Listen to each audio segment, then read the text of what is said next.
Salut les alchimistes, bienvenue dans cette vidéo où je vais vous expliquer toutes les caractéristiques d'une carte de profil, que ce soit les héros, les alchimistes, les tireurs par exemple.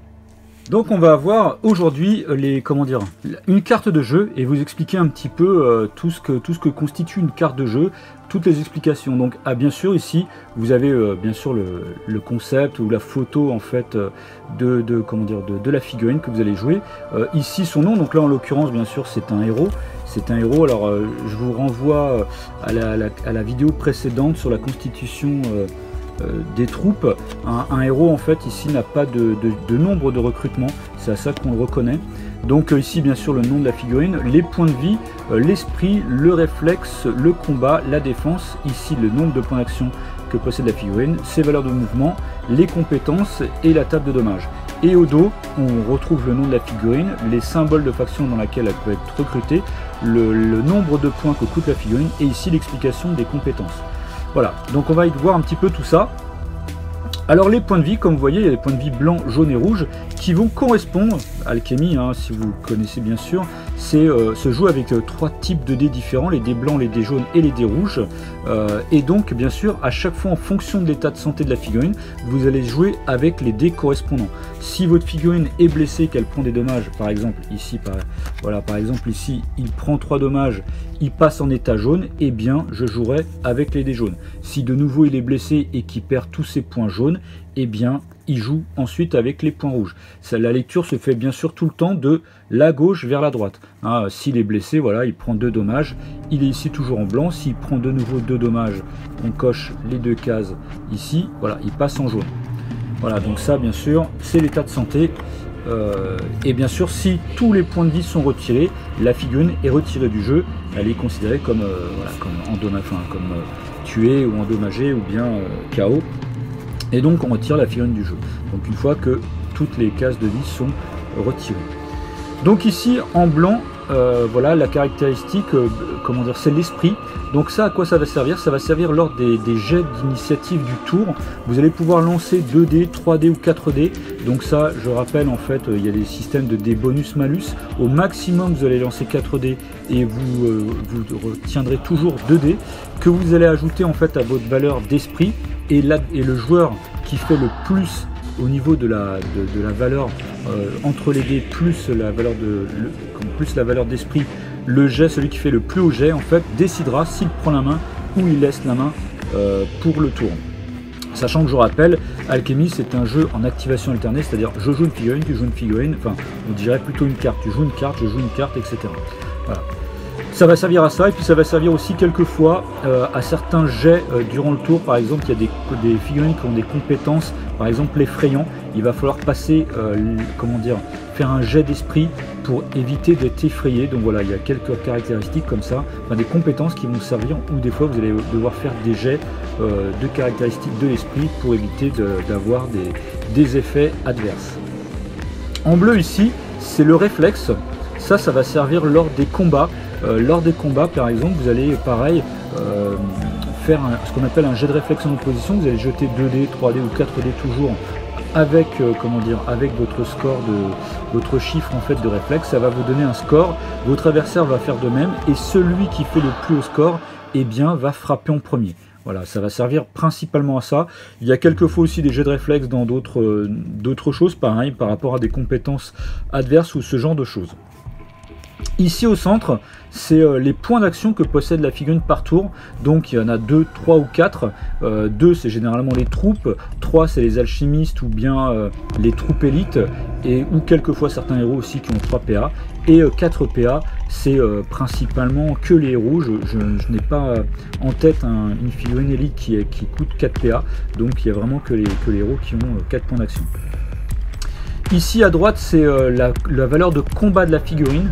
Donc voilà, c'est pareil. Alors toujours vous allez jeter 2, 3 ou 4 dés que vous allez ajouter à la valeur. Ça va vous donner un chiffre et il faudra passer la défense adverse. Par exemple ici, si je prends cette figurine là, voilà, qui a 11 de défense, je vais prendre 2 dés comme ça, voilà, ici, et là je vais faire 8 plus 5, ça fait 13. Il faut faire égal ou supérieur, je passe à défense et donc je le blesse.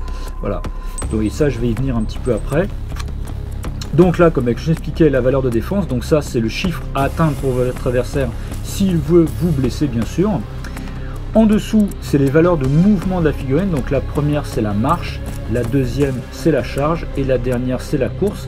C'est les valeurs en pouces, donc je rappelle, voilà, là je vous montre à l'écran un pouce, vous voyez, si je prends un pouce, c'est quasiment ça, c'est exactement 2,54 cm, donc 2,5. Voilà, donc du coup, si vous faites une marche à 4 pouces, vous multipliez par 2,5, ça fait l'équivalent de 10 cm.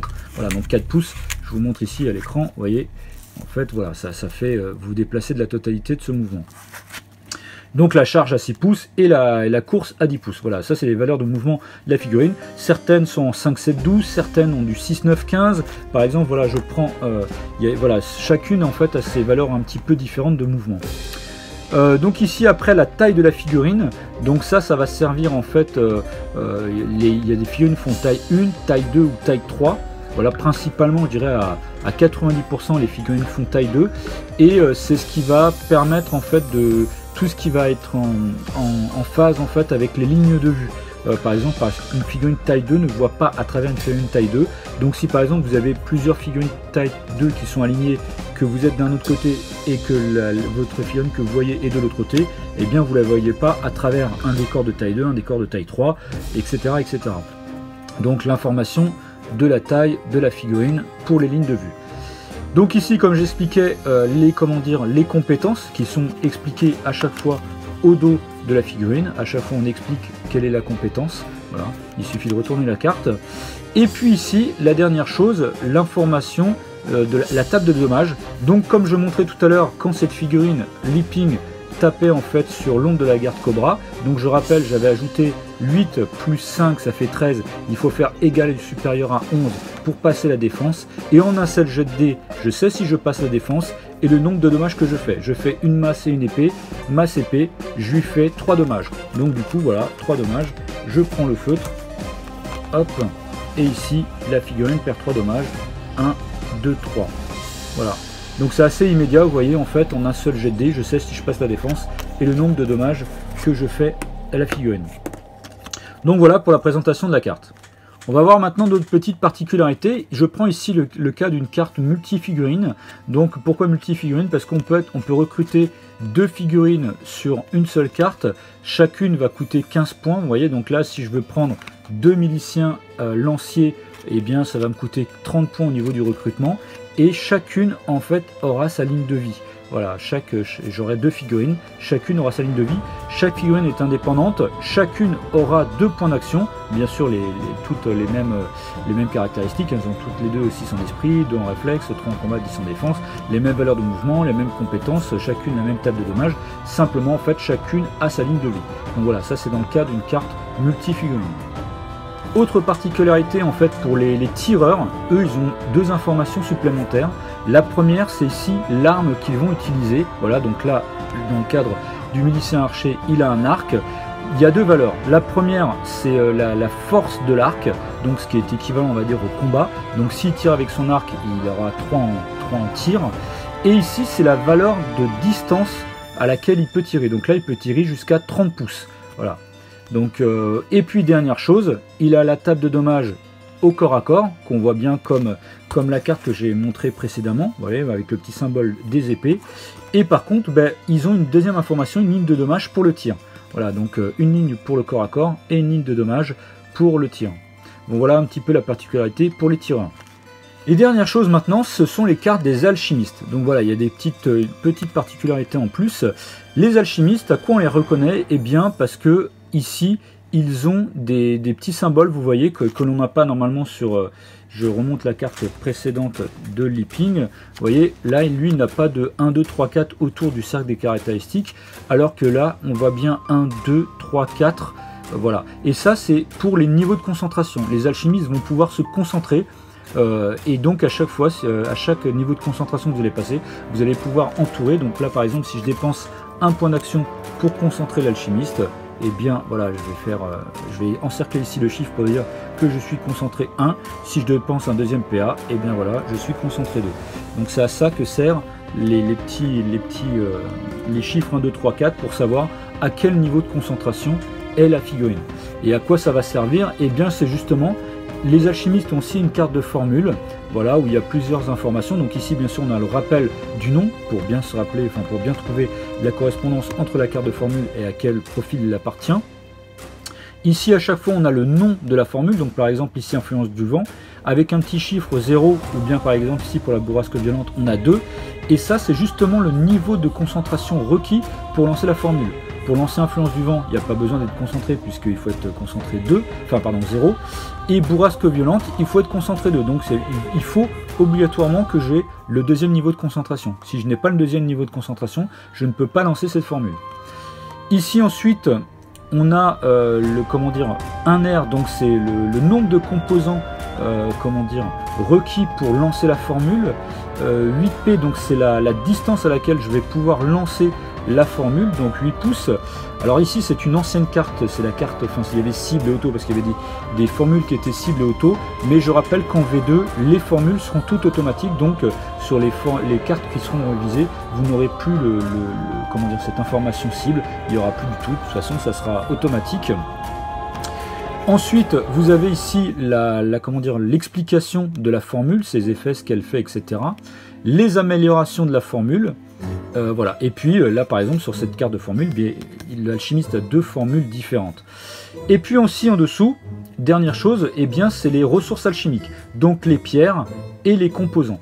Sachant que voilà, par exemple, quand ici on dit qu'on lance cette formule, c'est un R, et bien ici je vais dépenser un triangle, voilà, ce qui est un composant alchimique. Et par contre, pour les améliorations, eh bien, c'est des pierres. Donc là, vous voyez, par exemple, si je veux faire cette amélioration, je cocherai 2 pierres. Voilà, donc voilà un petit peu pour les composants à quoi ça sert, et puis les pierres. Donc composants pour lancer la formule, les pierres pour les améliorations. Voilà, donc après je vous renvoie aux règles générales, puisque ici par exemple pour les pierres, vous pouvez dépenser au totalité 4 pierres au niveau des améliorations. Donc par exemple vous pouvez très bien faire cette amélioration 2 fois, c'est-à-dire vous grillez 4 pierres pour faire 2 fois l'amélioration. Voilà, donc voilà la particularité des cartes des alchimistes. Alors dernière petite chose que vous allez voir sur certaines cartes, sur certaines il y a plusieurs symboles ici de faction. C'est bien sûr que la figurine est recrutable en faction ou en sous-faction. Voilà, donc elle est recrutable dans plusieurs choses différentes. Et puis ici, ce que j'ai expliqué, vous pouvez revoir la vidéo en fait où on parle comment recruter en fait une troupe, comment constituer une troupe. C'est le nombre de fois que vous allez pouvoir recruter la carte. Alors, voilà, je vous renvoie à la vidéo constitution d'une troupe où il y a vraiment tout expliqué par rapport à tout ça. Donc là, ça veut dire que je vais pouvoir recruter 2 fois l'ombre cobra, donc jouer avec 2 figurines différentes qui auront chacune leur carte, bien sûr. Voilà, j'espère que cette vidéo vous a plu, n'hésitez pas à la liker, à la commenter. Je vous dis à bientôt pour une prochaine vidéo, et n'oubliez pas le mot à créer très fort.